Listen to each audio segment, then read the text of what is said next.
Hello, welcome to the Voice of Vietnam Manufacturing interview series. My name is Chris, and my goal in 2023 is to interview 52 professionals working in the manufacturing industry. I want to share their stories with you. I am a sourcing expert based here in Ho Chi Minh City with 10 years of experience. Today, allow me to introduce you to...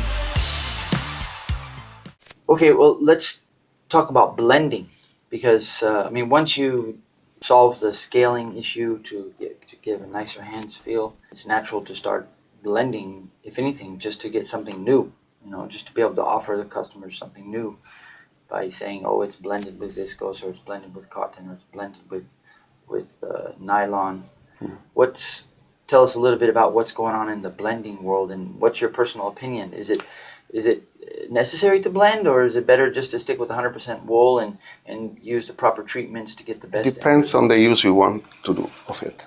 Okay, let's talk about when I started working in 1996. Yeah, 1996 the blends were already there, but very little. And mostly was wool and nylon or wool and acrylic. Okay, wool acrylic is quite easy to manage because acrylic has properties that are very similar to wool.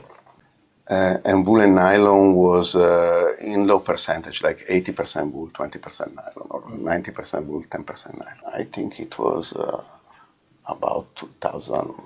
After year 2000, the prices of wool were growing quite a lot. So there was a demand to lower down the price of the final product. And this was done by blend, because for sure nylon is cheaper, acrylic is cheaper, polyester is cheaper.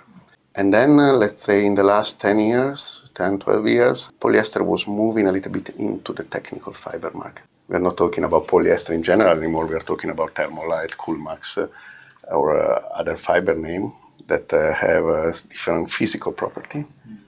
And therefore, the mixing with wool can give some advantages to the consumer in the end, to the user. When you talk about moisture exchange, wool is already quite good. But for sure, if you put some Coolmax inside, then it's even better.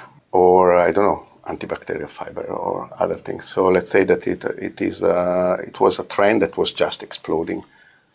If you think about the consumption of polyester in the world, now is the main fiber. Right. Before was cotton, the main fiber. And this was, let's say, pushed up by all this technical fiber coming out in the market in the last years. So, in your opinion, where do you see, what do you predict will be the best-selling product from Wool Group? Pure wool, the same, still. Wow.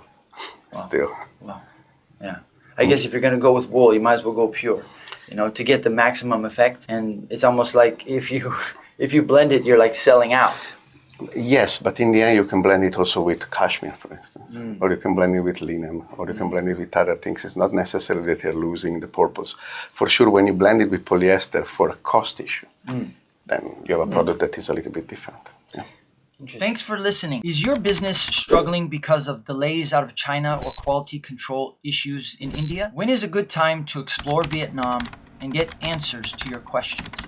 I offer 8 webinars each month, every Wednesday, 1 in the morning, 1 in the evening. I cover various topics like comparing China to Vietnam, comparing the north to the south of Vietnam, talking about small quantity versus large quantity. One of the webinars focuses on the first 3 steps that you need to get started working with factories in Vietnam. I also allow for 20 minutes at the end of each webinar for questions and answers. So if you join the webinar, prepare your questions and I'll do my best to answer. Links to join the webinar are in the description below, or you can use the link for Calendly and schedule a one-on-one chat with me. Let's work together to find the right factory fast. I wish you all the best and look forward to meeting you one day here in Vietnam.